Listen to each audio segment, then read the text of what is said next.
d'épée sans pain et que, ayant la chance d'être entouré par des terres arables, chaque Congolais, chaque Congolaise devrait penser à la contribution à la production locale.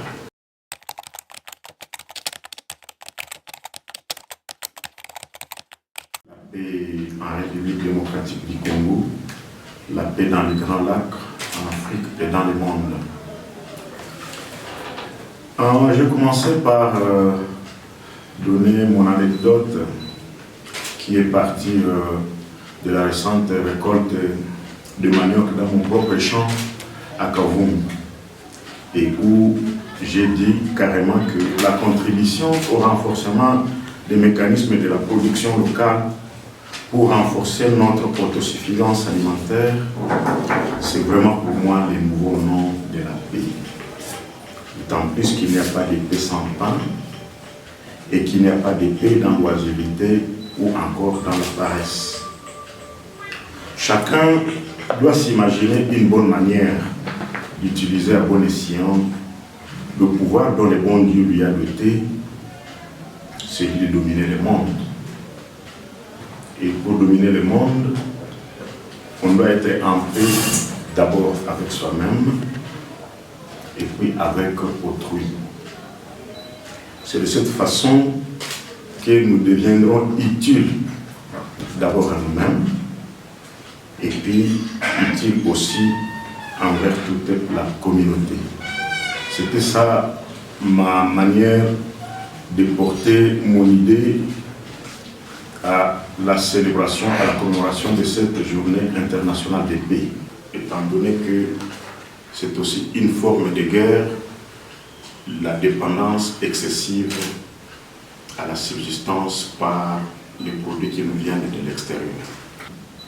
Et notre pays est confronté à de nombreux défis politiques, mais surtout sécuritaires qui entravent son développement et sa stabilité. Malgré ces difficultés, le peuple congolais aspire à vivre un monde sans conflit.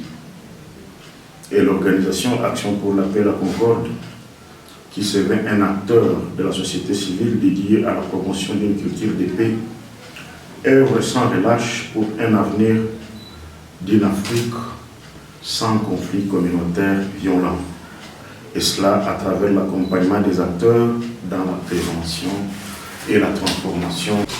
On nous dit qu'aujourd'hui, le thème c'est la promotion de la culture des paix. Et comment l'ONG Action pour la paix et la concorde contribue à la promotion de cette paix?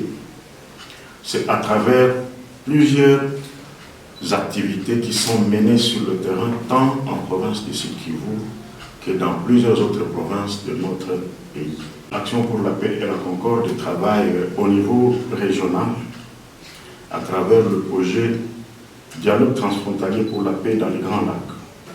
Et cela, c'est axé sur la paix qui génère ou renforce un sentiment partagé de citoyenneté régionale. Sur Kivu, nous organisons aussi un projet qu'on appelle Ustawi Kwanza. Nous travaillons de commun accord avec des institutions étatiques, dont le PDDRCS, tant au niveau provincial qu'au niveau national. Le programme de désarmement, de mobilisation, relèvement communautaire et stabilisation du PDDRCS. Il vous souviendra que ce processus émane aussi de la contribution des idées de la société civile dans la consolidation de la stabilisation.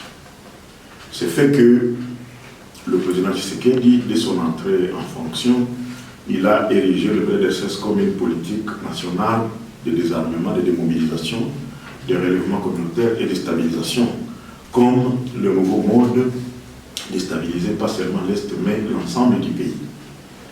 Ce programme si ambitieux rencontre beaucoup de défis. Des défis liés d'une part à des enjeux politiques au niveau national, mais d'autre part aussi à toutes les velléités liées aux différentes guerres que nous imposent nos voisins et très régulièrement. Mais au niveau des provinces, il est important que nous puissions travailler ensemble pour faire comprendre aux autorités nationales la nécessité et l'urgence de décentraliser les activités de ce programme. Que les bureaux ne se concentrent pas à Kinshasa, mais que par contre, ce programme se concentre à la fois dans les provinces, dans les territoires et dans nos chefferies secteurs. Voilà brièvement